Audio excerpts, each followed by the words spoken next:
exciting day because we are taking a couple oak trees down that are standing dead. The first tree is a black oak. We're going to be cutting this tree and then probably into 10, 12 foot and maybe a couple 8-foot logs as well that we will haul to the sawmill from there. I'm going to film the whole process of me felling the tree, bucking the logs into lumber size logs. We got Gary on the tractor today, clearing up brush in the felling lane. It's about the middle of October, the 20th, I want to say, and we got a lot of work to do, so join us. I don't know what it is that's killing all our oak trees in southern Pennsylvania. I've heard a few different things, but it's not every oak tree. It's just a lot of trees in the red oak family. This tree, I believe, is a black oak. And yeah, it's dying out in the top. So it's time to take it out and turn it into lumber before it rots away into nothing. I'm going to be cutting this with the 462, and I don't have the sharpest chain on it today. You can see a couple of the corners are knocked off a little bit, but it should still cut just fine. It's a 25-inch bar, and I do have a spare chain with me in case I hit a rock or something, so let's let her eat.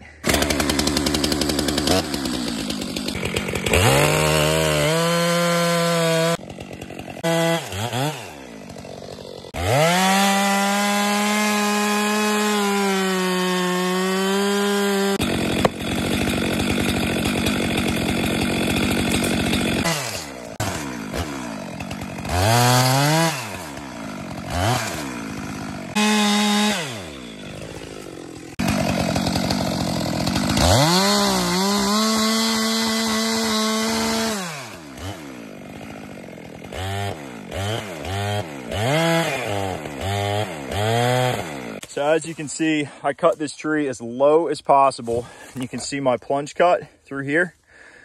The amount of holding wood I have left, it is a hollow tree. So there's my bar sticking out the other side. You can see the amount of holding wood I have is maybe 1.5 inches, which is ideal for this size tree. You might say, oh, he's a chainsaw carver, he's cutting way too many cuts out. Well, what I'm trying to do is cut it as low to the ground as possible. You only get one chance to cut the tree. You might as well cut it the right way to maximize your lumber. So now what I'm going to do is cut out the back and go through my escape route, and the tree is going straight in the hole.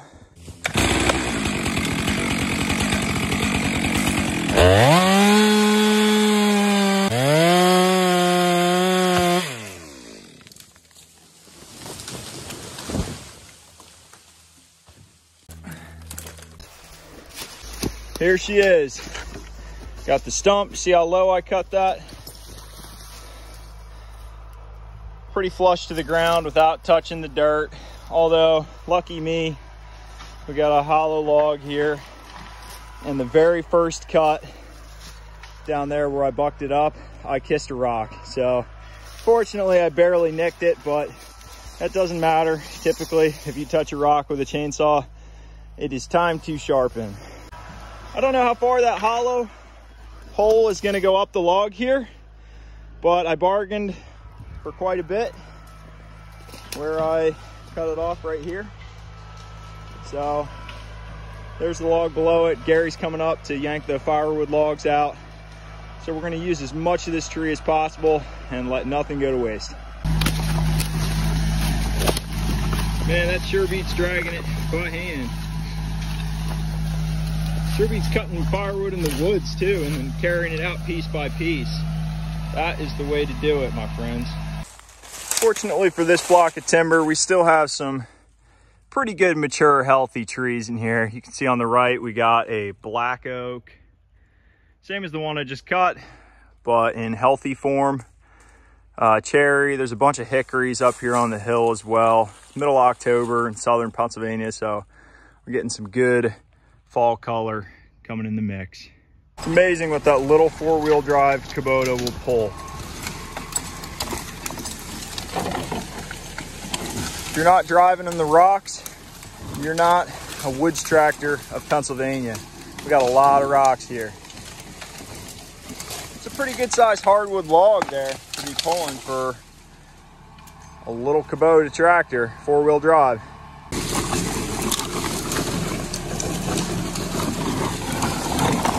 Pretty good sized log.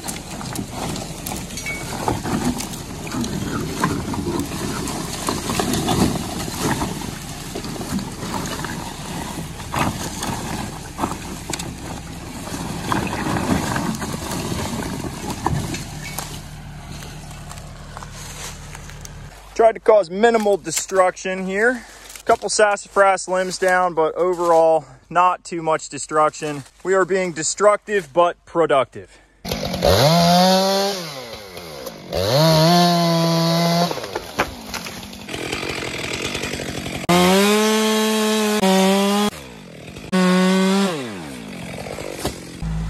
There's an even bigger log getting pulled by that Kubota. Wow, what a machine.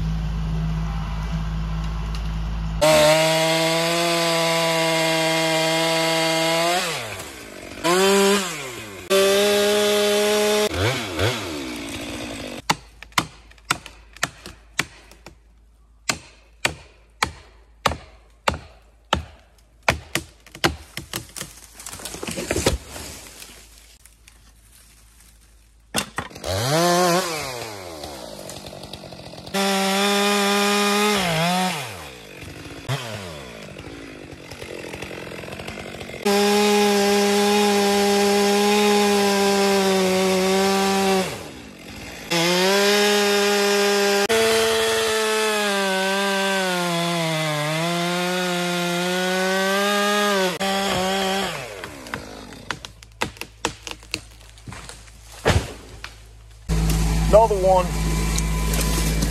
ash log this time. This is a firewood log. All our ash died due to the emerald ash borer, and at this point it's barely firewood at that. However, you can see with this ash tree I just fell, it's pretty solid looking wood here. You can see where I plunged through it right here. I left maybe an 1.5 inches, 1 3/4 of holding wood, because it is pretty hard hardwood. Even when it's dead, it's still pretty hard usually. And then I plunged right through here. I brought it back, and then I back cut, and I was off maybe by 1/8 of an inch, maybe a 1/4 of an inch, but yeah, still pretty good firewood. As you can see, that pole, it's missing its bark, but it will keep the house warm over winter. So this is the second oak tree we're taking today. Like I said, first cut of the day, I nicked a rock, so I don't have the sharpest chain in the world, but it should still cut just fine. This one's a chestnut oak, not a black oak like the first one.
Doesn't look steep, but that's pretty steep right there.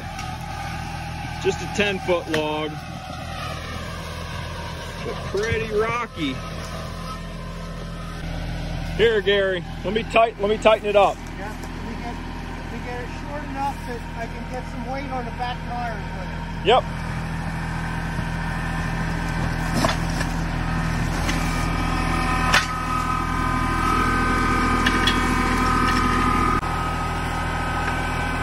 Get a little leverage here. That is a small hole in the stone fence. 4-wheel drive tractor. There we go. Holy smokes, that's rocky. This is not Midwestern logging. We're in Pennsylvania, baby. We got a couple rocks around here.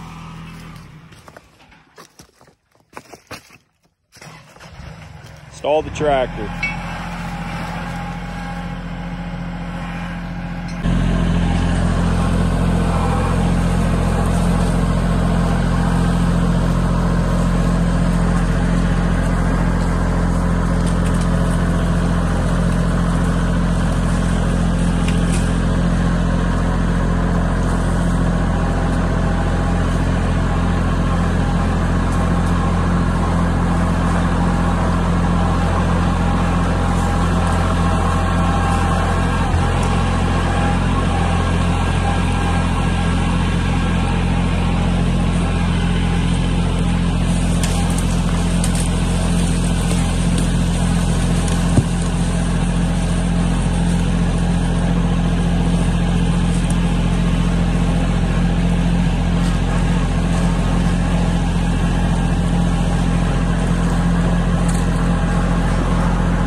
So here we got a chestnut oak log.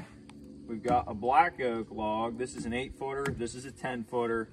We've got a big northern Pennsylvania black cherry log, and then another black cherry log with a fork in it. There's a little cherry log underneath it, but between this whole load, take a guess in the comments what you think this weighs.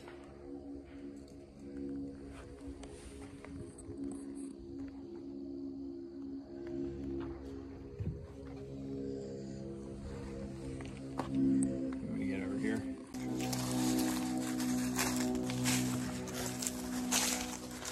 That's an 8-foot cherry log with an 8-foot black oak, a 10-foot chestnut oak, a little cherry log, and then a big cherry log. That's a pretty heavy load right there. That is a big cherry log right there, folks. So here are some pictures of the slabs after they were sawn, and as you can see, I've got some absolutely beautiful looking quarter sawn grain in some of these. If you live in the vicinity of Northeast Pennsylvania and you want to buy these wood slabs, send me an email at coletaylormerch@gmail.com and you can buy these specific boards. Thank you for watching.